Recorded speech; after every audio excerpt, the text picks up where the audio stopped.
نبذة مختصرة ومعتصرة عن قبيلة الكبابيش. قبيلة الكبابيش قبيلة عريقة تسكن في ولاية شمال كردفان كسكن أصلي، وبعض منها في كل من الولاية الشمالية وولاية الخرطوم وولايات أخرى. أهم أنواع الثروة الحيوانية في بادية الكبابيش الإبل والضأن ثم الماعز. وهنا نلوح إلى التعرف على بعض التراث الكباش. حسن الحضارة مجلوب بتطرية، وفي البداوة حسن غير مجلوب. والحسن في شيئين يصحر رونقه، بيت من الشعر أو بيت من الشعر.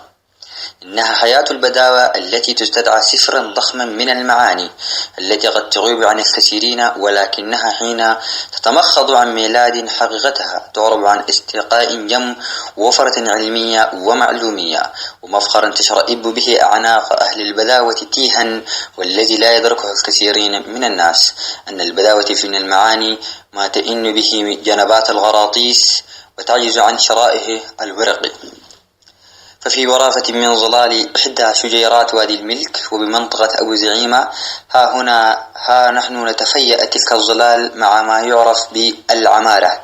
إن البيت الكباشي به من المكونات ما يسهل العقل ويطرب النفس ويجول بالخاطر، بعيدا عن غصبة الحياة وكدرها، من مكونات تصنع من جلد الحيوان وشعره، ومدخلات تناسب التراث معنى وعراقة، مثل الودع والنواقيس ومواد أخرى.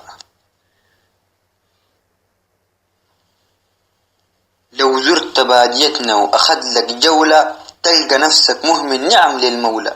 أهل خم والتفر والهولة، نحن ثقافة من كل الثقافات أولى.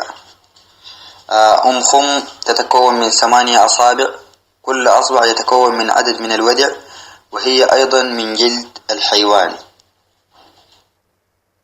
التفر إذا جئنا للتفر هو أيضا من جلد الحيوان، ولكنه بصورة عرضية، ويكسر فيه الودع، وطريقة عمله طريقة مزانة وجميلة أكثر من غيره. 4 أصابع بالودع ممدودة متيمنين بها طبقا من السنين السوداء. 4 تصنع عادة من جلد الحيوان، ولها 4 أصابع، في كل أصبع قدر من الودع. وهذه الأصابع ال4 دلالة على احترام العدد 4 الذي يعني لهم الكثير. أولا هو عدد الخلفاء، وعدد الكتب السماوية، وأركان الإسلام خلاف الشهادة. تصنع من الجلد بحيث يكون رأسها أرق مما يكون أسفلها، بها أشكال لونية وتسمى التبتة، ويزينها أيضا الودع. الشليل والمفارع والطرح وسادة كرم فوق مطروح الجريدة السادة. أما العضب في صنع جرة العادة، بتخيروا له صوف قال ويجدوا إجادة. رهطا مشلشل فوق خبير تلقاقة، أو دج عزا مزينا الوراقة.